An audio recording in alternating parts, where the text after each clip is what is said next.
அனைவருக்கும் வணக்கம். இது உங்கள் ஆர்ஆர்.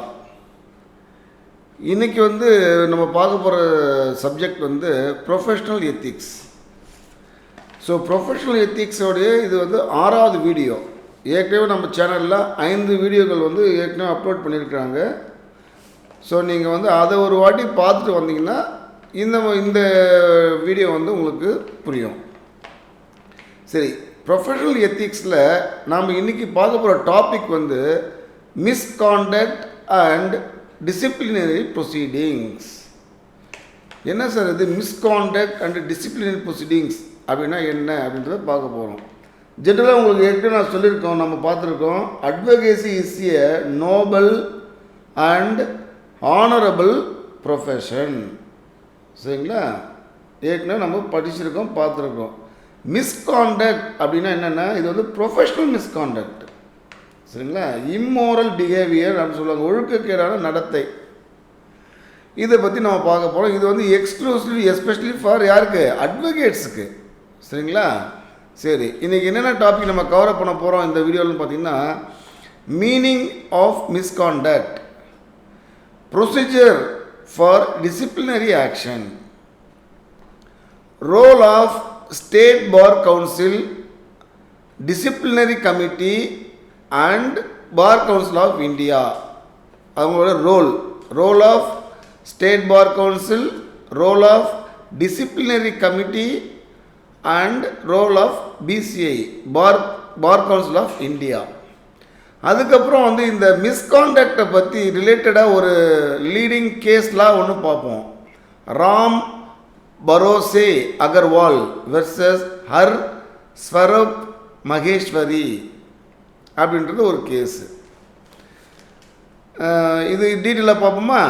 வாங்க இது வீடியோ உள்ளே போவோம்.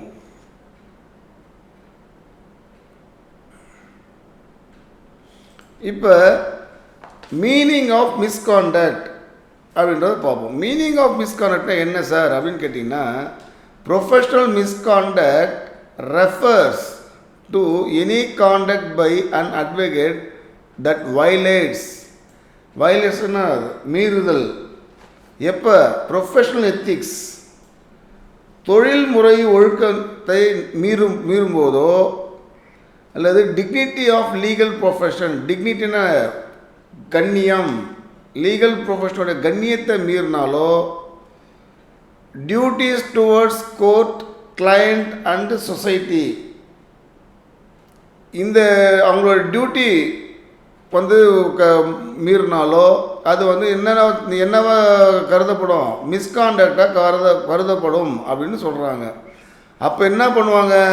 அவங்க மேலே disciplinary action proceedings are initiated அப்படின்னு சொல்கிறாங்க. இதில் மாதிரி ப்ரொஃபஷனல் மிஸ்காண்டக்ட் பண்ணால் அக்கர்ஸ்னா ஏற்படுத்தினா நிகழ்ந்தால், மிஸ்காண்டக்ட் நிகழ்ந்தால் அவங்க மீது ஒழுங்கு நடவடிக்கை எடுக்கப்படும். அதுதான் இந்த டாபிக். சரிங்களா? அடுத்தது ப்ரொஃபஷனல் மிஸ்காண்டக்ட் அப்படின்னு சொல்கிறீங்க. எதெல்லாம் ப்ரொஃபஷனல் மிஸ்காண்டக்ட் அப்படின்றது ஒரு டீட்டெயில் தேவை இல்லையா? மிஸ்காண்டக்ட் சொல்லிட்டோம், அது நீங்கள் சொன்ன மாதிரி ஒழுக்க நெறிமுறைகளுக்கெலாம் எதிரானது. ரைட்டு. எதெல்லாம் அதில் வரும் அப்படின்னு பார்த்தீங்கன்னா, டெரிலிக்ஷன் ஆஃப் டியூட்டி. என்னது அது டெரிலிக்ஷன் ஆஃப் டியூட்டி அப்படின்னு அர்த்தம் அப்படின்னு கேட்டிங்கன்னா, கடமையை நிறைவேற்ற தவறுதல். அவர் ஒரு கேஸ் எடுத்துருக்கிறாரு, அது முடிச்சு கொடுக்க வேண்டிய கடமை யாருது? அட்வொகேட்டை சேர்ந்தது. அதை அந்த கடமை நிறைவேற்ற மறுக்கிறது அப்படின்னா அதுதான் டெரிலிக்ஷன் ஆஃப் டியூட்டி. அப்படின்னா என்ன ஆகும்? அது ஒரு மிஸ்காண்டக்டாக தான் கருதப்படும். ஃபார் எக்ஸாம்பிள் பார்த்திங்கன்னா, அவர் ஒரு கேஸ் எடுத்துருக்கிறாரு, அவங்களுடைய கிளைண்ட்டோடைய கன்சென்ட்டே இல்லாமல் அந்த கேஸை இன்னொரு அட்வொகேட்டுக்கிட்ட ஒப்படைக்கிறது. அந்த மாதிரி ஒப்படைச்சா அதுதான் dereliction of duty. With consent of client நீங்கள் பண்ணலாம், but without consent of client நீங்கள் பண்ணக்கூடாது. அவங்களோட ஒப்புதல் இல்லாமல் நீங்களே சார் எங்களால் பண்ண முடியாது, இந்த அட்வொகேட் வச்சு பண்ணுங்கன்னு கேஸை மடைமாற்றம் பண்ணக்கூடாது. அது பண்ணால் அது வந்து மிஸ்காண்டக்ட். ப்ரொஃபஷ்னல் நெக்லிஜென்ஸ் அப்படின்னா என்ன? ப்ரொஃபஷ்னல் நெக்லிஜென்ஸ் அப்படின்னா என்ன அப்படின்னா அலட்சியம் காமிக்கிறது. ஒரு கேஸை வந்து சரியாக நடத்தாமல் ஒரு கவனக்குறைவாக பண்ணுறது. அதுவும் பண்ணாலும் அது வந்து ஒரு மிஸ்காண்டக்ட் தான், ஒரு இன்ட்ரெஸ்ட் இல்லாமல் பண்ணுறது. மிஸ்லீடிங் த கோர்ட், நீதிமன்றத்தை தவறாக வழி நடத்துறது. அப்படி நடத்தினா அதுவும் ஒரு மிஸ்காண்டக்ட் தான். சரிங்களா? பிரீச் ஆஃப் கிளையண்ட் கான்ஃபிடென்ஷியலிட்டி, ரகசியம், அதாவது வந்து ஒரு கிளையண்ட்டோடைய ரகசியத்தை மீறுறது. அது யார்கிட்ட போய் சொல்கிறது? அது வந்து ஒரு கான்ஃபிடென்ஷியல் மேட்டர் இல்லையா? ஒரு கிளையண்ட்டோட கான்ஃபிடென்ஷியல் மேட்டர் உங்கள்கிட்ட சொல்லியிருக்காங்க. அதை என்ன பண்ணணும்? நீங்கள் கான்ஃபிடென்ட்டாக வச்சுக்கணும். அதை வந்து வெளியில் சொன்னால் அது என்ன ஆகும்? பிரீச்னா என்ன? அதை மீறுறீங்கன்னு அர்த்தம். அதுக்கப்புறம் என்ன பண்ணுறோம்? Misappropriation of clients fund. Client ஏதோ ஒரு விஷயத்துக்காக ஃபண்டு கொடுக்குறாரு, பணம் கொடுக்குறாரு அப்படின்னா அதை முறைகேடாக கையாளுறது, இல்லைன்னா அபகரிக்கிறது, இதெல்லாம் பண்ணக்கூடாது. இதெல்லாம் வந்து பண்ணிங்கன்னா அது எதில் வரும்? மிஸ்காண்டக்டில் வந்துடும். சேஞ்சிங் சைட்ஸு அப்படின்னு என்ன அர்த்தம்? எதிர்த்தரப்புக்கும் சேர்ந்து ஆஜராகிறது. இப்போ ஒரு கிளைண்ட் நம்மகிட்ட வந்திருக்காரு, எதிர்த்தரப்புக்கும் இவர் வந்து என்ன பண்ணுறது? எதிர்த்தரப்புக்கும் ஆஜராகிறது. கிளைண்ட்டை வந்து விட்டுட்டு எதிர்த்தரப்புக்கு போய் ஆஜராகிறது, அதுவும் பண்ணக்கூடாது. அது பண்ணால் என்ன ஆகும்? மிஸ்காண்டக்டாக ஆகும். அதுக்கப்புறம் கண்டெம்ப்ட் ஆஃப் கோர்ட்டு, நீதிமன்ற அவமதிப்பு. அட்வர்டைஸிங்கு, விளம்பரம் செய்கிறது. சாலிசிட்டேஷனு, அதாவது சாலிட்டேஷன் என்ன? கிளைண்ட்டை போயிட்டு எனக்கு கேஸ் கொடுங்க அப்படின்னு சொல்லிட்டு நீங்களே போய் மார்க்கெட்டிங் பண்ணுறது, நேராக அணுகிறது, அதெல்லாம் கூட எதில் வருது? மிஸ்காண்டக்ட் தான் வருது உங்களுக்கு. அதுக்கப்புறம் என்ன சொல்லுது? ஃபர்னிஷிங் ஃபால்ஸ் இன்ஃபர்மேஷன், தவறான தகவலை தர்றது. ஃபர்னிஷிங் ஃபால்ஸ் இன்ஃபர்மேஷன், தவறான தகவலை தரக்கூடாது. தந்தால் என்ன ஆகும்? மிஸ்காண்டக்டாக கருதப்படும். அதுக்கப்புறம் கிவிங் இம்ப்ராப்பர் அட்வைஸ், தவறான ஆலோசனை வழங்குதல். தெரியாத விஷயத்துக்கு தவறாக ஒரு கைட் பண்ணுறது தான் கிவிங் இம்ப்ராப்பர் அட்வைஸ். அதுக்கப்புறம் என்னது? Forgery or fraud. ஃபோர்ஜரினது போலியே ஆவணம் தயாரிக்கிறது. ஃப்ராட் என்னது? மோசடி செய்கிறது. இதெல்லாம் பண்ணக்கூடாது. இதெல்லாம் பண்ணால் இதெல்லாம் வந்துடும் உங்களுக்கு மிஸ்காண்டக்டில் வந்துடும். அப்புறம் வந்து telling clients in court hall that they could not get justice from the court. இந்த நீதிமன்றத்தில் உங்களுக்கு நீதி கிடைக்காதுன்னு சொல்லிட்டு கோர்ட் ஹால்லேயே சொல்கிறது. யார்கிட்ட? உங்கள் கிளைண்ட்டுக்கிட்ட. இதில் என்ன அர்த்தம்? இதெல்லாம் வந்து ஒரு மிஸ்காண்டக்ட் தான். ஏன்னா கோர்ட்டுக்குன்னு ஒரு இது இருக்கு இல்லையா? ஒரு நடைமுறை இருக்குது. கோர்ட்டுக்குன்னு வந்து ஒரு கண்ணியம் இருக்குது, ஒரு கட்டுப்பாடு இருக்குது. அதெல்லாம் என்ன பண்ணணும்? ஒரு அட்வொகேட் ஃபாலோ பண்ணணும். இந்த மாதிரிலாம் வந்து உங்களுக்கு இங்கே விசாரணைலாம் கிடைக்காது, இந்த கோர்ட்லலாம் கிடைக்காதுன்னுலாம் சொல்லக்கூடாது. அப்படிலாம் சொன்னால் அதெல்லாம் வந்து இதாகும், மிஸ்காண்டக்டாக ட்ரீட் பண்ணுவாங்க. மிஸ்காண்டக்ட் ட்ரீட் பண்ணால் உங்கள் மேலே என்ன பண்ணும்? நடவடிக்கை பாயும். சரி, அதுக்கப்புறம் என்ன இருக்குது? நான் ஸ்பீக்கிங் ட்ரூத்து, பொய் சொல்கிறது. டிஸ்ஓனிங் அலிஜியன்ஸ் டு கோர்ட் அப்படின்னா என்ன? அப்படின்னா நீதிமன்றத்தின் அதிகாரத்துக்கு கட்டுப்படுறது கிடையாது. நீதிமன்றம் அதிகாரத்துக்கு கட்டுப்படணும், அந்த கண்ணியத்துக்கு கட்டுப்படணும். அதான் கட்டுப்பட மறுத்தல். அதுதான் வந்து டிஸ்ஓனிங் அலிஜியன்ஸ் டு கோர்ட். அதுக்கப்புறம் என்ன சொல்கிறாங்கன்னா, moving application without informing that a similar application has been rejected by another authority. அப்படின்னு என்ன அர்த்தம்? ஏற்கனவே வந்து நிராகரிக்கப்பட்ட மனு அதை மறைச்சிட்டு ஒரு புதுசாக மனு தாக்கல் பண்ணுறது, அந்த மாதிரியும் பண்ணக்கூடாது. அதுவும் ஒரு மிஸ்காண்டக்ட் தான் அப்படின்னு சொல்கிறாங்க. Suggesting to bribe the court official, நீதிமன்ற அதிகாரிகளுக்கு லஞ்சம் கொடுக்கறது, லஞ்சம் கொடுத்து வேலையை முடிக்கிறது, அதுவும் இதில் வரும் மிஸ்காண்டக்ட். இதெல்லாம் வந்து professional misconduct, especially advocates. Forcing the prosecution witness not to tell the truth. அப்படின்னு என்ன அர்த்தம்? சாட்சி, அது ஆப்போசிட் பார்ட்டி கொண்டு வந்த சாட்சி, ப்ராசிக்யூஷன் சாட்சி என்ன பண்ணுறது, உண்மையை சொல்லாதீங்கன்னு வற்புறுத்துறது, உண்மையை மறைங்க அப்படின்னு அவங்க என்ன பண்ணுறது, ஃபோர்ஸ் பண்ணுறது, வற்புறுத்துறது, மிரட்டுறது, இதெல்லாம் என்ன பண்ணக்கூடாது, கூடாது. இதெல்லாம் பண்ண என்ன ஆகும், மிஸ்காண்டக்டாக கருதப்படும். மிஸ்காண்டக்ட் கருதப்பட்டால் என்ன ஆகும் மேடம், உங்கள் மேலே டிசிப்ளினரி ஆக்ஷன் எடுப்பாங்க. யார் எடுப்பாங்க?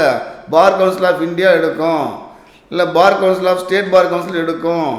நீங்கள் ஸ்டேட் பார் கவுன்சிலுக்கு கட்டுப்பட்டவங்க, அதுதான் இதை நீங்கள் புரிஞ்சுக்கணும். சரிங்களா? ரைட்டு. இப்போ ப்ரொசீஜர் ஃபார் டிசிப்ளினரி ஆக்ஷன். ஒரு அட்வொகேட் மேலே ஒழுங்கு நடவடிக்கை எடுக்கிறதுக்கு என்ன மாதிரி நடைமுறை இருக்குது அப்படின்றத நம்ம பார்க்க போகிறோம் இப்போ. சரிங்களா? இப்போ ஃபஸ்ட் என்ன பண்ணோம், complaint filed before state bar council. இந்த மாதிரி ஒரு அட்வொகேட்டு ஒழுங்கீனமாக நடக்கிறாருன்னா அந்த கிளைண்ட்டு போயிட்டு எங்கே முதல்ல ஃபைல் பண்ண கம்ப்ளைண்ட்டை, ஸ்டேட் பார் கவுன்சிலில் அவங்க கம்ப்ளைண்ட் ஃபைல் பண்ணுவோம். அப்போ என்ன பண்ணுவாங்கன்னா ஒரு ப்ரிலிமினரி ஸ்க்ரூட்னி பண்ணுவாங்க. யார்? State bar council. இவர் சொல்கிறதெல்லாம் உண்மையா அப்படின்றது ஒரு ப்ரிலிமினரி ஸ்க்ரூட்னி பண்ணுவாங்க, ஒரு ரீசெக் பண்ணுவாங்க. அதுக்கப்புறம் என்ன பண்ணோம் சொன்னீங்கன்னா, அந்த ஸ்டேட் பார் கவுன்சில் என்ன பண்ணால் ரெஃபரன்ஸ் டு டிசிப்ளினரி கமிட்டிக்கு அனுப்புவாங்க. ஸோ ஸ்டேட் பார் கவுன்சில் என்ன பண்ணோம், டிசிப்ளினரி கமிட்டின்னு ஒன்று தனியாக இருக்குது, அதுக்கு ரெஃபர் பண்ணுவாங்க. அதுக்கப்புறம் என்ன பண்ணுவாங்க, நோட்டீஸ் டு அட்வொகேட். ஏன்னா ஒருத்தருக்கு ஒரு மரத்தை கம்ப்ளைண்ட் வந்திருக்குன்னா ஆப்போசிட் பார்ட்டிக்கு சொல்ல வேண்டியது அவசியம் இருக்கு இல்லையா, அதுதான் நேச்சுரல் ஜஸ்டிஸு. அப்போ நோட்டீஸ் இஷ்யூ பண்ணுவாங்க அட்வொகேட்டுக்கு, இன்கொயரி பண்ணுவாங்க. அப்புறம் வந்து 2 பேர் போத் சைடு ஹியரிங் பண்ணுவாங்க. அப்புறம் அதில் என்ன பண்ணுவாங்க, ஃபைண்டிங் ஆஃப் கில்ட் இருக்கா, அவர் வந்து குற்றம் செஞ்சுருக்கிறாரா இல்லைனா நிரபராதியா அப்படின்றத ஃபைண்டிங் பண்ணுவாங்க. நீங்கள் குற்றம் செஞ்சுருக்கீங்கன்றது நிரூபித்தா பனிஷ்மெண்ட் கொடுப்பாங்க. இதுதான் ப்ரொசீஜர். சரிங்களா? சரி, இப்போ அது ப்ரொசீஜர் சொல்லட்டுமா? இப்போ ஸ்டேட் பார் கவுன்சிலோட ரோல் என்ன, எஸ்பெஷலி இந்த மிஸ்காண்டக்ட் அப்படின்னு கேட்டிங்கன்னா, அது வந்து செக்ஷன் 6 சப்செக்ஷன் 1 கிளாஸ் சியில் மென்ஷன் பண்ணியிருக்காங்க. என்ன மென்ஷன் பண்ணியிருக்காங்கன்னு பார்க்கலாமா? பேர் ஆக்டில். இதுக்கு நீங்கள் பேர் ஆக்ட் ஒன்று என்ன பண்ணணும், வாங்கி வச்சுக்க. இது வந்து அட்வொகேட்ஸ் ஆக்ட் இல்லையா, பாருங்கள். செக்ஷன் 6 வந்து என்ன சொல்லுது, functions of state bar council இருக்குங்களா. அவள் இதில் வந்து என்ன பண்ணாங்க, செக்ஷன் 6க்குன்னா டீட்டெயில் என்னென்ன உள்ளே போய் பார்த்தீங்கன்னா டீட்டெயில் கிடைக்கிறத பாருங்கள். செக்ஷன் 6 சப்செக்ஷன் 1, இது வந்து செக்ஷன் 6 சப்செக்ஷன் 1ல் சியில், அதாவது கிளாஸ் என்ன சொல்கிறது, to entertain and determine cases of misconduct against advocate on its roll. So section தெரிஞ்சவங்களுக்கு உங்களுக்கு அது தெரிஞ்சதுக்கு இந்த பேர் ஆக்டை நான் ஓப்பன் பண்ணி காமிக்கிறேங்களா உங்களுக்கு. இப்போ வந்து அதுக்கு போயிடலாம். ஸோ இதுதான் வந்து உங்களுக்கு செக்ஷன். இந்த செக்ஷன் வழியாக தான் உங்கள் மேலே மிஸ்காண்டக்ட் நடவடிக்கை எடுக்கிறதுக்கு யாருக்கு அதிகாரம் உண்டு, ஸ்டேட் பார் கவுன்சிலுக்கு அதிகாரம் உண்டு. அப்போ இதுதான் வந்து இங்கே போட்டிருக்கு, the functions of a state bar council shall be entertain and determine cases of misconduct against advocates on its roll. சரிங்களா? அப்போ என்ன பண்ணோம், state bar council may refer to the case to disciplinary committee. Disciplinary கமிட்டிக்கிட்ட அனுப்பிச்சு இந்த கம்ப்ளைண்ட்டை என்ன அதுன்னு விசாரிக்க சொல்லுவாங்க. அதுக்கப்புறம் அது ஃபைண்டு கில்ட்டியாக இருந்ததுன்னா என்ன பண்ணுவாங்க, பனிஷ்மெண்ட்டு கொடுப்பாங்க. சரிங்களா? அதனால் பி கேர்ஃபுல். இப்போ டிசிப்ளினரி கமிட்டினா என்ன அப்படின்னு நமக்கு தெரியணும் இல்லையா. அவங்க bar council, state bar council வந்து டிசிப்ளினரி கமிட்டிக்கு இந்த கேஸை அனுப்புவாங்கன்னு சொல்லிட்டாங்க. அப்போ என்ன அர்த்தம், இது வந்து ஒரு குவாசி ஜுடிஷியல் பாடி. இது டிசிப்ளினரி கமிட்டி, இது வந்து ஒரு குவாசி ஜுடிஷியல் பாடி. குவாசி என்ன அர்த்தம், அது வந்து நீதிமன்றத்தை போல் செயல்படும். அதுதான் குவாசி, நீதிமன்றம் போல அப்படின்னு அர்த்தம். ஜுடிஷியல் பாடி எது, பார் கவுன்சில் அண்டரில் அது ஒர்க் பண்ணணும். கான்ஸ்டியூட்டட் அண்டர் பார் கவுன்சில், இதுதான் வந்து அந்த டிசிப்ளினரி கமிட்டி. இது வந்து செக்ஷன் 9ல் சொல்லியிருக்கிறாங்க, டீட்டெயிலாக சொல்லியிருக்காங்க. செக்ஷன் 9 பார்க்குறீங்களா? செக்ஷன் 9 வந்து என்ன சொல்லுது பார்த்தீங்கன்னா, பாருங்க, டிசிப்ளினரி கமிட்டி போட்டிருக்குங்களா? செக்ஷன் 9 என்ன சொல்லுதுன்னா, செக்ஷன் 9ல் வந்து அந்த கமிட்டியில் வந்து 3 பேர் இருக்கணும். எப்படி 3 பேர் கம்பல்சரி இருக்கணும்னு சொல்லுது. சட்டம் என்ன சொல்லுதுன்னா 3 பேர் இருக்கணும். 2 பேர் வந்து 2 மெம்பர்ஸ் வந்து elected from bar council, bar கவுன்சிலேருந்து எலெக்ட் பண்ணதுலேருந்து 2 மெம்பர் அதில் இருக்கணும். இன்னொருத்தர் வந்து 1 பர்சன் வந்து கோஆப்டட் ஃப்ரம் அட்வொகேட்ஸ். கோஆப்டேட் பண்ணால் நியமிக்கணும். அட்வொகேட்ஸ்லேருந்து ஒரு ஆளை நியமிப்பாங்க. அட்வொகேட்ஸ் மேக்ஸிமம் ஒரு சீனியர் அட்வொகேட்ஸ்லேருந்து ஒருத்தரை அப்பாயிண்ட் பண்ணுவாங்க. ஸோ இவங்க 3 பேர் சேர்ந்த குழு தான் டிசிப்ளினரி கமிட்டி. சரிங்களா? சரி, அவங்களுக்கு டிசிப்ளினரி ஆக்ஷன் எடுக்கிற பவர் எதில் இருக்குன்னா 42ல் இருக்குது. செக்ஷன் 2 செக்ஷன் 9 வந்து காம்போசிஷன் ஆஃப் கமிட்டி, அதாவது கமிட்டி எப்படி இருக்கணுன்றதை சொல்கிறது செக்ஷன் 9. அதோடைய பவரை வந்து பேசுறது வந்து section 42.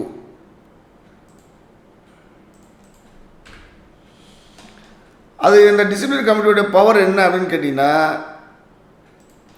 Here complaints of misconduct.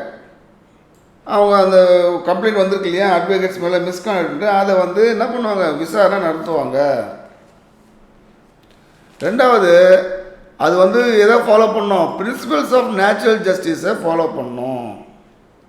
உங்களுக்கு தெரியும் இல்லையா, பிரின்சிபல்ஸ் ஆஃப் நேச்சுரல் ஜஸ்டிஸ்ன்றது ஹியர் ஆன் போத் சைடு, 2 பேரையும் கூப்பிட்டு வச்சு விசாரணை பண்ணணும், ரீசனபிள் டைம் தரணும். அவங்க கொடுக்குற ஆர்டர் வந்து ஸ்பீக்கிங் ஆர்டராக இருக்கணும். அதாவது வந்து அவங்க கொடுக்குற ஆர்டர் வந்து ரீசன் இருக்கணும். அதில் என்ன ரீசன் ஃபைண்டிங்ஸ் ஆஃப் ரீசன் இருக்கணும். இதெல்லாம் வந்து பார்த்திங்கன்னா பிரின்சிபல்ஸ் ஆஃப் நேச்சுரல் ஜஸ்டிஸ் தான்.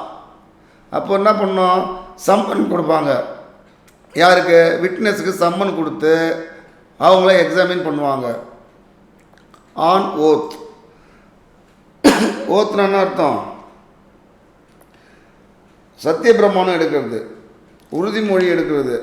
அதெல்லாம் வந்து யாருடைய ஒர்க்கு, அவங்க விசாரணை பண்ணுற முறை. இதெல்லாம் விட்னஸை வந்து சாட்சியை வந்து ஆஜராக சொல்லி சம்மன் கொடுப்பாங்க.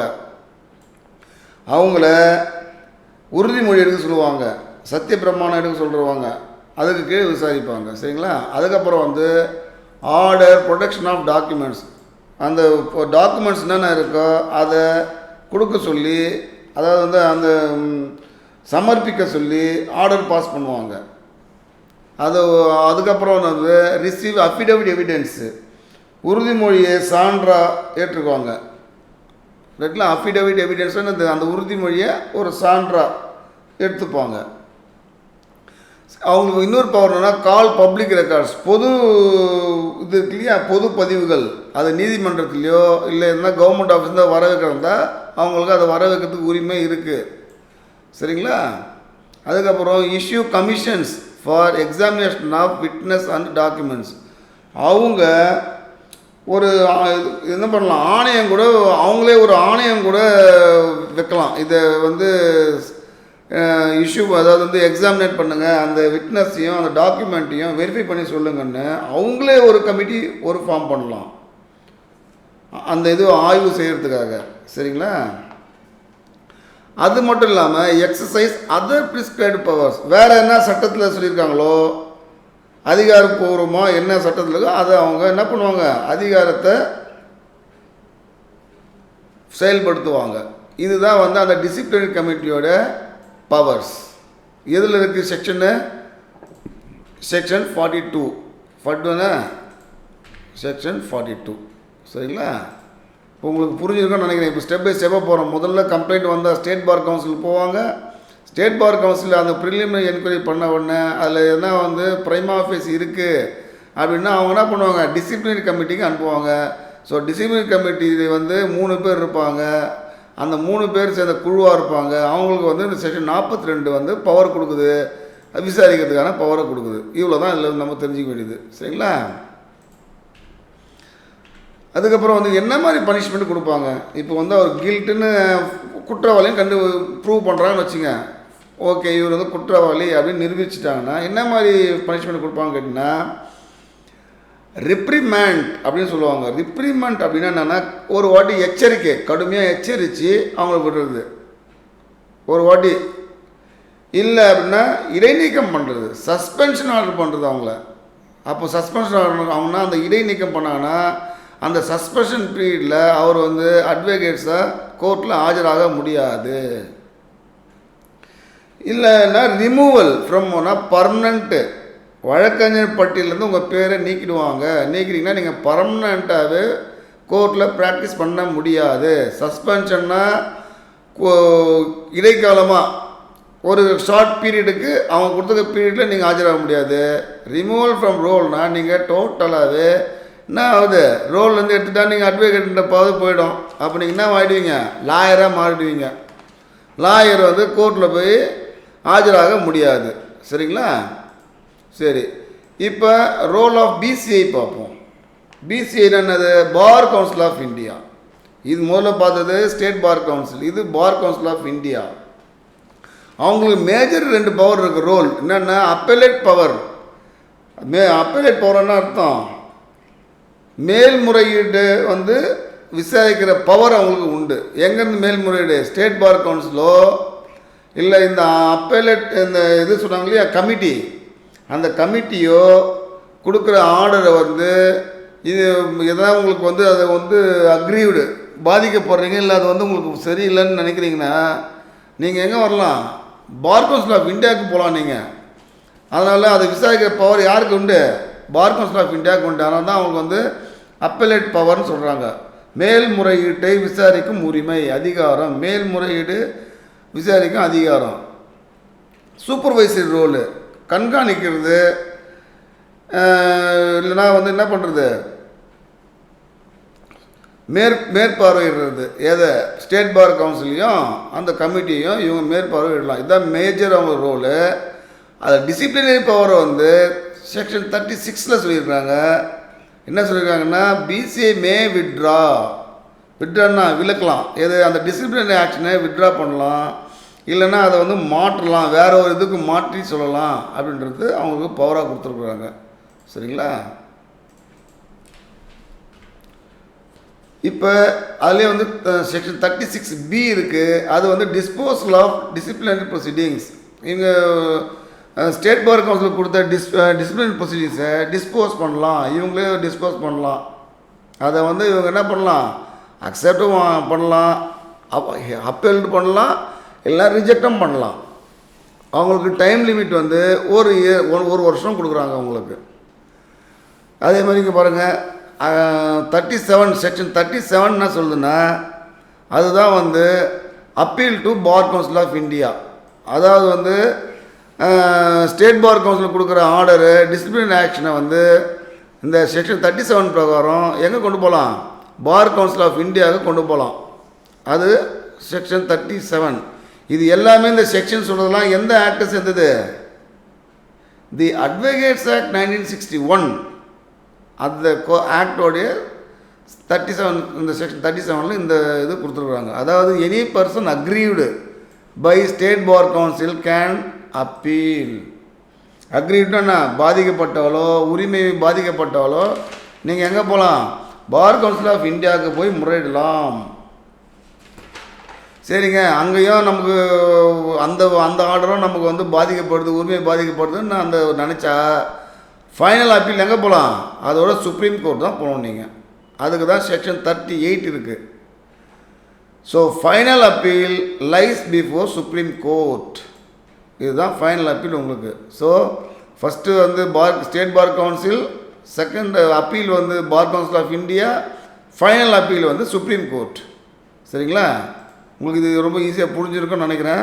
அடுத்த டாபிக் போவோம். இப்போ இந்த கேஸை பார்ப்போம். இவர் வந்து ஒரு அட்வொகேட். யார்? ராம் பரோசி அகர்வால். இவர் பேர் வந்து நான் அடிக்கடி சொல்லாமல் அட்வொகேட்னே சொல்கிறேன். அட்வொகேட்னாலே இவர் தான் இந்த அப்பீல். இது வந்து சுப்ரீம் கோர்ட்டில் நடந்த கேஸ். இது சுப்ரீம் கோர்ட்டுக்கு அப்பீலுக்கு போன கேஸ். இவர் தான் அப்பலண்ட்டு. யார்? ராம் பரோசே அகர்வால். ஹர் ஸ்வரூப் மகேஸ்வரி தான் வந்து ரெஸ்பாண்டண்ட்டு. நல்லா புரிஞ்சுக்கணும். இவர் வந்து அப்பெலண்ட், இவங்க ரெஸ்பாண்டன்ட். சரிங்களா? என்ன இந்த கேஸ் எதை பார்த்தீங்கன்னா, ஒரு அட்வொகேட் மேலே மிஸ்காண்டக்ட் ஆக்ஷன் எடுக்கிறாங்க.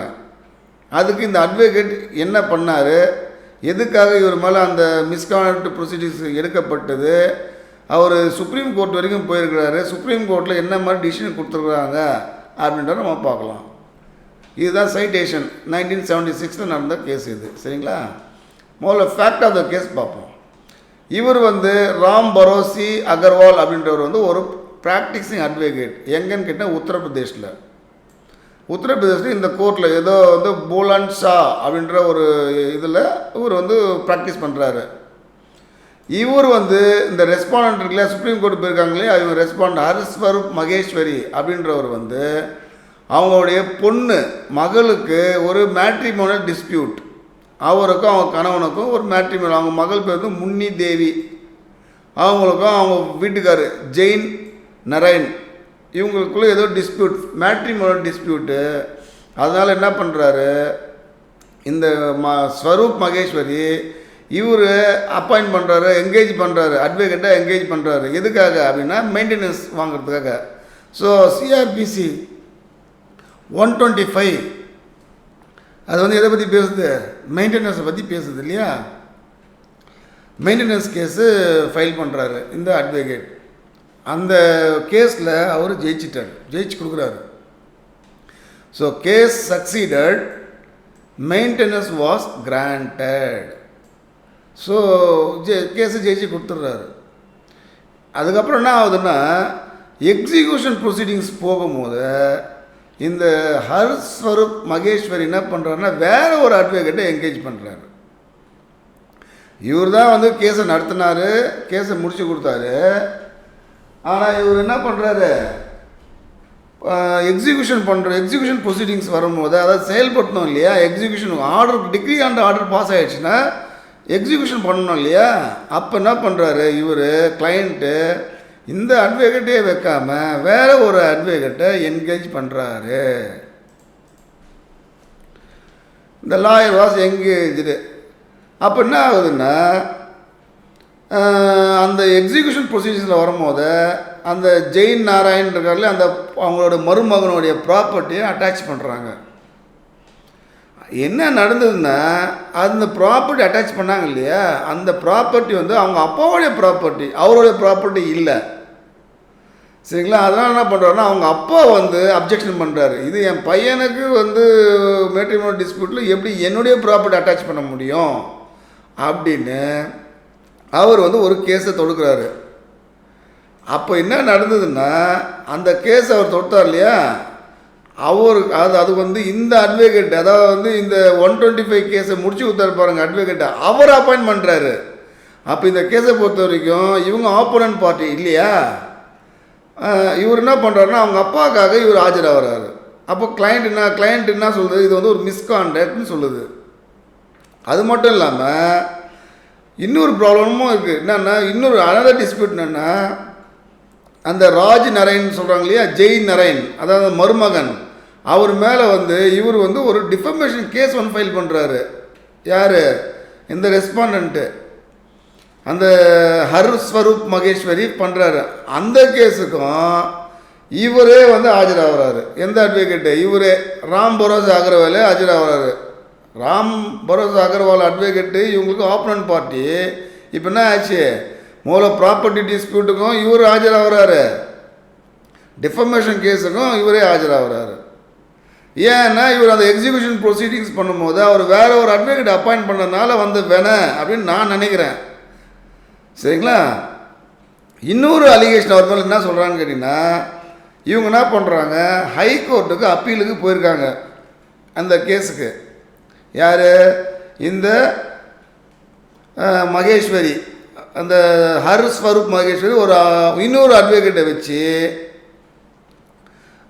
அலகாபாத் ஹைகோர்ட்டில் ஒரு அப்பீல் கேஸ் ஃபைல் பண்ணுறாங்க. இவர் என்ன பண்ணுறாரு, இந்த அட்வொகேட்டு, இந்த பரோசா அகர்வால் என்ன பண்ணுறாரு, அந்த அட்வொகேட்டுக்கு ஒரு லெட்டர் எழுந்தால் இவங்க குற்றம் சாட்டுறாங்க. என்னென்னா, அந்த அட்வொகேட் பேர் ஜெகதீஷ் நரேன் அகர்வால். இந்த டேட்டில் 14/8/1967 ஒரு லெட்டர் எழுதார். என்னன்னு சொல்கிறாருன்னா, அந்த கேஸை வந்து நீங்கள் நடத்தாதீங்க, அப்பீலுக்கு போகாதீங்க அப்படின்னு ஒரு லெட்டர் இருந்தால் இவங்க குற்றம் சாட்டுறாங்க அவர் மேலே. இங்கே பாருங்கள், அலகாபாத் ஹைகோர்ட்டில் இருக்கிற ப்ராக்டிசிங் அட்வொகேட்டுக்கு இவர் ஒரு லெட்டர் எழுந்தாவும் அதை என்ன சொல்கிறாருன்னா டிஸ்மிஸ் ஆஃப் அண்ட் அப்பீல் அப்படின்னு சொல்கிறார். டிஸ்மிஸ் பண்ணுங்கள், அப்பீலில் வந்து போகாதீங்க அப்படின்னு இவர் லெட்டர் எழுந்தால் இவங்க கம்ப்ளைண்ட் பண்ணுறாங்க. அது வந்து என்ன, அது கிளையண்ட்டுக்கு அகைன்ஸ்ட்டு, எங்கள் இன்ட்ரெஸ்ட் ஆஃப் கிளையண்ட்டு. அவங்க சொல்லாமல் உங்களுக்கு அதிகாரம் இல்லாமல் நீங்கள் வந்து ஏன் லெட்டர் எழுதுனீங்க, நீங்கள் லெட்டர் எழுதுனீங்க, அதிகாரப்பூர்வமாக உங்களுக்கு அனுமதியே இல்லை, அப்படி இருக்கும்போது நீங்கள் எப்படி லெட்டர் எழுதலாம் அப்படின்னு ஒரு குற்றச்சாட்டு வைக்கிறாங்க. ஸோ இப்போ புரியுதுங்களா, அந்த கிளையண்ட் வந்து மொத்தம் 3 குற்றச்சாட்டு அந்த அட்வொகேட் மேலே வைக்கிறாங்க. ஒன்று, அந்த ப்ராப்பர்ட்டி அட்டாச் பண்ணும்போது நடந்த தவறுக்கு, அதாவது அந்த பையனுடைய ப்ராப்பர்ட்டி அட்டாச் பண்ணுறது போல் பையனோட அப்பாவுடைய ப்ராப்பர்ட்டி அட்டாச் பண்ணால பையனோட அப்பாவுக்காக இவர் ஆஜராகிறாரு. ரெண்டாவது, மருமகன் மேலே டிஃபமேஷன் கேஸ் ஒன்று ஃபைல் பண்ணியிருக்காரு, அதுக்கும் இவர் ஆஜராகிறாரு. ப்ளஸ் மூணாவது என்னாச்சு, இவங்க வந்து அப்பீலுக்காக அலகாபாத் ஹைகோர்ட்டுக்கு போயிருக்கிறாங்க. அந்த அப்பீலை வந்து நடத்தாதீங்கன்னு சொல்லிட்டு அந்த அட்வொகேட் ஒரு லெட்டர் எழுதியிருக்கிறதா இவங்க 3 அலிகேஷன் அவர் மேலே வைக்கிறாங்க. ஸோ இது 3மே வந்து இதில் வந்து மிஸ்கான்டக்டில் வருது அப்படின்னு இவங்க என்ன பண்ணுறாங்க அப்படின்னா டிசிப்ளின் இதுக்கு போயிடுறாங்க. பார் கவுன்சில் ஆஃப் உத்தரப்பிரதேஷுக்கு போகிறாங்க. அதாவது என்ன அர்த்தம், ஸ்டேட் பார் கவுன்சிலுக்கு போய் கம்ப்ளைண்ட் பண்ணுறாரு. யார், இந்த மகேஸ்வரி, ஹர்ஸ்வரூப் மகேஸ்வரி. இந்த கேஸை பொறுத்தவரைக்கும் அவர் தான் ரெஸ்பாண்டன்ட் இல்லையா. இது அப்போ நடந்தது, அதாவது பிஃபோர் சுப்ரீம் கோர்ட் வரதுக்கு முன்னாடி நடந்ததுனால இதில் வந்து பார் கவுன்சில் ஆஃப் ஸ்டேட் உத்தரப்பிரதேசத்தில் தானே அவங்க ப்ராக்டிஸ் பண்ணுறாங்க, அதனால் அங்கே போய் கம்ப்ளைண்ட் பண்ணுறாங்க. பார் கவுன்சிலுக்கு, ஸ்டேட் பார் கவுன்சில் பவர் இருக்குது இல்லையா, அது என்ன பண்ணுது, இந்த கேஸை டிசிப்ளினரி கமிட்டிக்கு அனுப்புது. டிசிப்ளினரி கமிட்டி என்ன பண்ணுது, அதை அந்த இது வந்து விசாரிக்குது. விசாரணை பண்ணிவிட்டு அது வந்து ஆமாம் இது வந்து அவர் பண்ணியிருக்காரு, அது வந்து ஒரு மிஸ்கான்டக்ட் தான் அப்படின்னு சொல்லிவிட்டு அவர் என்ன பண்ணுறாங்கன்னா 2 வருஷத்துக்கு சஸ்பெண்ட் பண்ணுறாங்க. சஸ்பெண்ட்னா இடைநீக்கம் பண்ணுறாங்க, 2 வருஷத்துக்கு பண்ணுறாங்க. அது மட்டும் இல்லாமல் ₹100 வந்து அவார்டாக பாஸ் பண்ணுறாங்க, காஸ்ட் டு த கம்ப்ளைண்ட். அதாவது ஹர்ஸ்வரூப் மகேஸ்வரிக்கு நீங்கள் ₹100 கொடுக்கணும். எதுக்காக, காஸ்ட்டு, அந்த வழக்கு நடத்தின செலவுக்காக. ப்ளஸ் 2 இயர்ஸுக்கு சஸ்பெண்ட் பண்ணுறாங்க. இதுக்கு அந்த ஸ்டேட் பார் இதுக்கு கமிட்டிக்கு பவர் இருக்கா இல்லையா, கமிட்டிக்கு பவர் உண்டு இல்லையா. இப்போ பார்த்தோம் இல்லையா, எந்த செக்ஷன்னு திருப்பி போகலாமா அந்த இதுக்கு, இங்கே சொல்லியிருக்கேன் பாருங்கள், டிசிப்ளினரி ப்ரொசீடிங்ஸு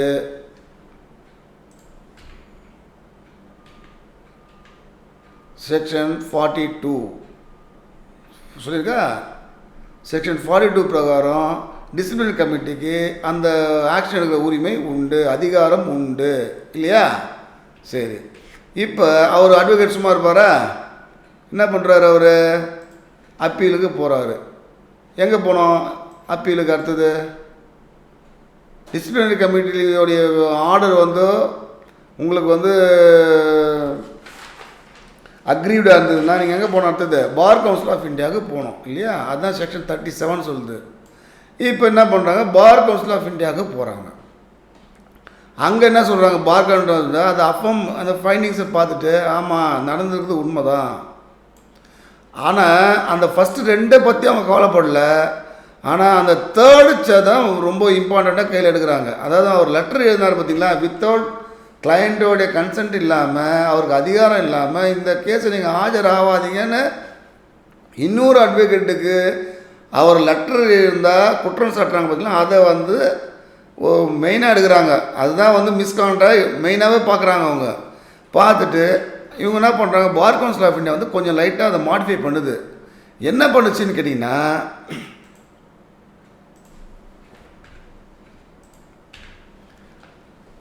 சஸ்பென்ஷன் ஆர்டர் இருக்கு இல்லையா, அதை வந்து அவங்க என்ன பண்ணாங்க 2 இயர்ஸுக்கு போட்டாங்க இல்லையா. 2 இயர்ஸுக்கு சஸ்பென்ஷன் ஆர்டர் கொடுத்தாங்க.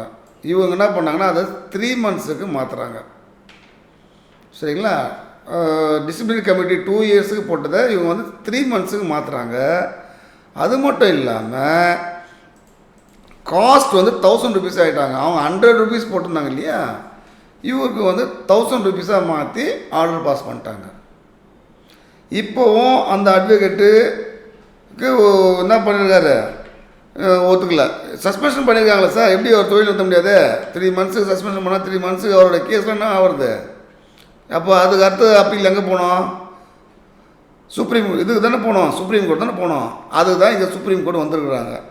அதுதான் இந்த சைட்டேஷனு. ராம் பரோசை அகர்வால் வர்சஸ் ஹர்தீப் மகேஸ்வரி. இந்த சைட்டேஷன் வந்து சுப்ரீம் கோர்ட் நடந்த கேஸு. நான் ஏன் இதுக்கு முன்னாடி இதுலேயே இருக்கிறது எக்ஸ்பிளைன் பண்ணிட்டு போயிருக்கலாம். இது எப்படி இந்த கேஸு சுப்ரீம் கோர்ட் வந்தது, எந்தெந்த செக்ஷன் வழியாக பவர் இருக்குது, எப்படி வழியாக அப்பீல் பண்ணணுன்ற ப்ரொசீஜர் உங்களுக்கு தெரியணுன்றதுக்காக தான் நான் ஸ்டெப் பை ஸ்டெப்பாக உங்களுக்கு கொண்டு வந்துட்டுருக்கேன். சரிங்களா? அப்போது உங்களுக்கு ரொம்ப நல்லா புரியும் அப்படின்றதுக்காக தான் அந்த மாதிரி சொல்லியிருக்கேன். ஜென்ரலாக இந்த கேஸ்லாம் பற்றி தான் சொல்லுவாங்க. இப்போ நான் வந்து இந்த கேஸ் இந்த சுப்ரீம் கோர்ட் எப்படி வந்தது அப்படின்ட்டு நான் வந்து எக்ஸ்பிளைன் பண்ணியிருக்கேன். அதனால் உங்களுக்கு தெளிவாக புரியும்னு நினைக்கிறேன். சரி, சுப்ரீம் கோர்ட்டுக்கு வந்த உடனே என்ன ஆகுதுன்னு பார்ப்போம். சுப்ரீம் கோர்ட்டுக்கு போதா திருப்பி என்ன பண்ணுவோம், செக்ஷன் 38 சுப்ரீம் கோர்ட்டுக்கு போகிறதுக்காக ப்ரொவிஷன். சரிங்களா? அங்கே தான் இவர் அப்பீலுக்கு போகிறாரு. அங்கே என்ன சொல்கிறாருன்னு கேட்டிங்கன்னா, no proper proof of handwriting அப்படின்னு முதல் வாதத்தை வைக்கிறாரு. நான் லெட்ரு எழுந்தால் சொல்கிறாங்க இல்லையா, அந்த லெட்டரோட ஹேண்ட் ரைட்டிங்கு என்னுடைய ஹேண்ட் ரைட்டிங் தான் அப்படின்னு நீங்கள் ப்ரூவ் பண்ணல. நீங்கள் என்னுடைய ஹேண்ட் ரைட்டிங்கோடைய காப்பி, அதாவது ஸ்பெசிமெனை வந்து நீங்கள் வாங்கினீங்களா இல்லையா? வாங்கினீங்க. ஆனால் அதை வந்து அந்த ஹேண்ட் ரைட்டிங் எக்ஸ்பர்ட்டுக்கு நீங்கள் அனுப்பிச்சு அவர்கிட்ட இருந்து எந்த வித ஒரு அனுமதியும், அதாவது வந்து ஒரு அப்ரூவலும் வாங்கலை, எவிடன்ஸ் நீங்கள் கலெக்ட் பண்ணல, அது நான் தான் அந்த லெட்டர் போட்டேன் அப்படின்றது உங்கள்கிட்ட என்ன இல்லை, ஸ்பெசிமென் என்னுடைய மாதிரியை வச்சுட்டு அதை தான் உங்களால் ப்ரூவ் பண்ண முடியல. எங்கே போய் சொல்கிறாரு? சுப்ரீம் கோர்ட்டில் போய் ஃபஸ்ட்டு வாதம் ஏற்றுறாரு. ஏன்னா அவங்க வந்து அந்த லெட்டர் பற்றின பேசுகிறாங்க. அந்த லெட்டர் நான் எழுதலைன்றார் அவர். இந்த லெட்டர் நான் போடல, இதில் இருக்க ஹேண்ட் ரைட்டிங் எனக்கு இல்லவே இல்லை அப்படின்னு அங்கே போய் சுப்ரீம் கோர்ட்டில் வாதாடுறாரு. அதே மாதிரி அவங்ககிட்டையும் எந்த ஆதாரம் இல்லை, இவரோட ஹேண்ட் ரைட்டிங் இல்லைன்னு ப்ரூவ் பண்ணுறதுக்கு அவங்ககிட்டையும் எந்த ஆதாரமும் இல்லை. ரெண்டாவது பாயிண்ட் என்ன எடுத்துக்கிறாருன்னு கேட்டிங்கன்னா, கிராஸ் எக்ஸாமினேஷன் பண்ணுறதுக்கு எனக்கு அனுமதி தரல. அங்கே வந்து பூலே ராம் சர்மா அப்படின்ற ஒரு விட்னஸை கூப்பிட்டு வந்தாங்க, அவங்கள எக்ஸாமின் பண்ணாங்க. ஆனால் எனக்கு வந்து ஒரு ஆப்பர்ச்சுனிட்டி தரல, அவரை கிராஸ் எக்ஸாமினேஷன் பண்ணுறதுக்கு எனக்கு வந்து ஒரு வாய்ப்பு தரல. அந்த மாதிரி வாய்ப்பு தராது என்ன அர்த்தம்னா, இது வந்து பிரின்சிபல்ஸ் ஆஃப் நேச்சுரல் ஜஸ்டிஸுக்கு எதிரானது, வயலேட்டட் அப்படின்னு சொல்கிறாரு. மூணாவது பாயிண்ட் என்ன எடுத்துக்கிறாருன்னா, நீங்கள் சொல்லலாம் கரெக்டு, டிசிப்ளினரி கமிட்டி என்னை விசாரணை பண்ணிச்சு, ஆனால் சட்டம் என்ன சொல்லுதுன்னா டிசிப்ளினரி கமிட்டியில் வந்து மொத்தம் 3 மெம்பர் இருக்கணும்னு சொல்லுது. ஆனால் என்னை விசாரித்தது வந்து மொத்தம் 2 பேர் அமைஞ்ச குழு தான் விசாரித்தாங்க, இதுவே வந்து இல்லீகலு அப்படின்னு சொல்கிறாரு. அதாவது கான்ஸ்டியூஷன் நம்ம பார்த்தோம் இல்லையா, ஒரு கமிட்டி டிசிப்ளினரி கமிட்டி இருந்தால் மொத்தம் 3 பேர் இருக்கணும். 2 பேர் வந்து எலெக்டட் ஃப்ரம் பார் கவுன்சில், ஒருத்தர் வந்து சீனியர் அட்வொகேட் யாரா ஒன்று போடணும்னு நம்ம பார்த்தோம். இங்கே வந்து இவர் விசாரிக்கும் போது ஒன்லி 2 மெம்பர்ஸ் தான் இருந்தாங்க. அப்போ அந்த டிசிப்ளினரி கமிட்டியே வந்து இம்ப்ராப்பராக இருக்குது. அப்படி இம்ப்ராப்பரான கமிட்டி எப்படி ஏன் மேலே வந்து ஒரு டிசிப்ளினரி ஆக்ஷன் எடுக்க முடியும் அப்படின்னு போய் அங்கே கேட்குறாரு. அவர் கேட்க நியாயமா இல்லையா? ரைட்டு. இப்போ அடுத்து என்ன சொல்கிறாருன்னா, நீங்கள் கொடுத்துருக்க ஆர்டரில் வந்து lack of reasoned of findings அப்படின்னு சொல்கிறார். அப்படின்னு என்ன அர்த்தம்னா, நீங்கள் கொடுத்த ஆர்டர் வந்து நான் ஸ்பீக்கிங் ஆர்டர் அப்படின்னு சொல்லுவாங்க. ஸ்பீக்கிங் ஆர்டர்னால் நீங்கள் போட்டிருக்க ஆர்டருக்கு கரெக்டான ரீசன் கொடுக்கணும், எந்த கிரவுண்ட்ஸில் இந்த ஆர்டர் எடுத்துன்னு நீங்கள் கொடுக்கணும். ஆனால் நீங்கள் அதை கொடுக்க தவறிட்டீங்க, உங்கள்கிட்ட வந்து ப்ராப்பராகவே இல்லை, உங்களோட கன்க்ளூஷனே ப்ராப்பராக இல்லை, அது ஒரு கன்ஃபியூஷனாக தான் இருக்குது. அதனால் failed to analysis the charge, என் மேலே கொடுத்துருக்க சார்ஜுக்கு நீங்கள் நோ ப்ராப்பர் ரீசன், கரெக்டான ரீசன் கொடுக்கவே இல்லை. அப்படின்னு இவர் சொல்கிறாரு. யார்? அட்வொகேட். இப்போ யார் ப்ரொசீடிங்ஸ் மிஸ்கான்டக்ட் ப்ரொசீடிங் எடுத்தாங்களோ அந்த அட்வொகேட் அங்கே போயிட்டு ஆர்குமெண்ட் பண்ணுறாரு. நியாயமான காரணங்களுக்காக, என்ன காரணத்துக்காக நீங்கள் விளக்கவே முடியல, உங்களோட ரீசன் இப்போ முடிவை வந்து சொல்லலை அப்படின்னு சொல்கிறாரு. சரி, இப்போ அவர் ஒரு ரெஸ்பாண்டன்ட் சைடில் அவர் கவுன்சில் வந்திருப்பார் இல்லையா, அவர் என்ன சொல்கிறாருன்னா, the advocate வந்து acted against the interest of his former client. இப்போ இவர் ஒரு கிளைண்ட் கிடையாது, அவர் ஃபார்மர் கிளைண்ட், முன்னாள் வாடிக்கையாளர் தானே அவர். அவங்க நலனுக்கு எதிராக செயல்பட்டார். ரைட்டுங்களா? ரெண்டாவது பாயிண்ட் என்ன இருக்கிறாருன்னா, he improperly accepted briefs connected with the opposite side. எதிர்த்தரப்புக்கு தொடர்புடைய வழக்குகளை முறையான வகையில் ஏற்றுக்கொண்டார். அந்த மருமகன், அவருடைய மருமகன் அப்பாவுடைய கேஸ் எடுத்தார் இல்லையா, அதை தான் இவங்க சொல்கிறாங்க.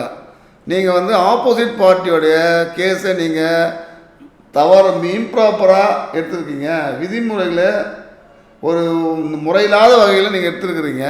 அப்போ என்ன சொல்கிறாங்க இவங்க, நீ செஞ்சதெல்லாம் வந்து மிஸ்கான்டக்டில் வரும்னு அவங்க சைடில் ஆர்கியூமெண்ட் பண்ணுறாங்க. அது மட்டும் இல்லாமல் he attempted to get an appeal dismissed without authority. அவருக்கு ஒரு லெட்ரு போட்டார். அது எப்படி இவர் போடலாம்? இவருக்கு அந்த அதிகாரமே கிடையாது. அந்த மேல்முறையை தள்ளுபடி செய்யணும்னு இவர் முயற்சித்தார். அட்டம்ப்டர் முயற்சி பண்ணியிருக்காரு. அதனால் இவர் செஞ்சது வந்து மிஸ்கான்டக்ட் தான். அதனால் என்ன சொல்கிறாங்க, is contact amounted to professional misconduct தான்.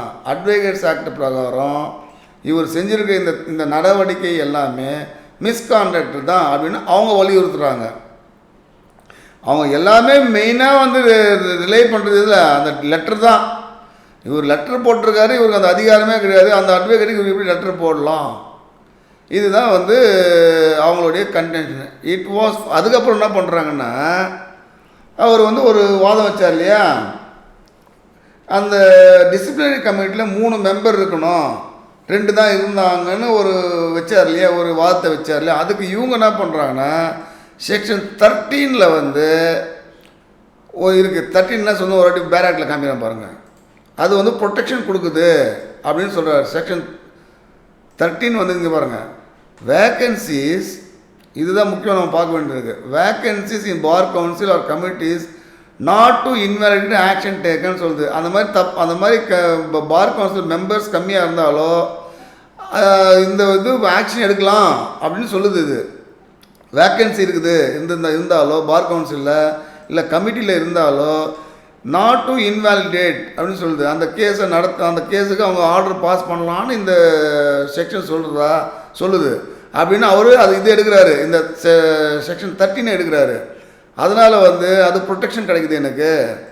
அதை பற்றி நீங்கள் அதுக்கும் இதுக்கும் சம்மந்தம் இல்லை, 2 பேர் நடத்தினா கூட அந்த வழக்கு செல்லும் அப்படின்னு இவர் வைக்கிறாரு. பாருங்கள், அட்வொகேட் எவ்வளோ கரெக்டாக வாட்ச் பண்ணியிருக்காரு பாருங்கள். அவர் வந்து 3 பேர் தான் இருக்கணும்னு சொல்லுது சட்டம். அப்போது அதுக்கு எதனா இம்யூனிட்டி இருக்குதான்னு தேடியிருக்காரு பாருங்கள். இதுதான் அட்வொகேசி. செக்ஷன் 13 கொண்டு வந்தார் பார்த்தீங்களா, அதை மேட்ச் பண்ணுறாரு. சரி, இவங்க 2 பேரும் வாதத்தை வச்சுட்டாங்க. சுப்ரீம் கோர்ட் பார்க்குது. சுப்ரீம் கோர்ட் என்ன சொல்லுது அப்படின்னா, இவர் போட்ட அப்பீலை வந்து அலோவ் பண்ணிடுச்சு. யார் போட்டது? அட்வொகேட் போனார் இல்லையா, அதை அலோவ் பண்ணிச்சுன்னா அர்த்தம் அந்த ஸ்டேட் பார் கவுன்சில் போட்ட ஆர்டரையும் பார் கவுன்சில் ஆஃப் இந்தியா போட்ட ஆர்டரையும் செட் அசைட் பண்ணிடுச்சு. செட் அசைட்னா என்ன அர்த்தம்? கேன்சல் பண்ணிடுச்சு. அப்போ இவர் ஜெயிச்சிட்டாரு. அட்வொகேட்டு சுப்ரீம் கோர்ட்டில் போய் ஜெயிச்சிட்டாரு. என்ன கிரவுண்ட்ஸில் ஜெயிச்சான்னு பார்ப்போமா?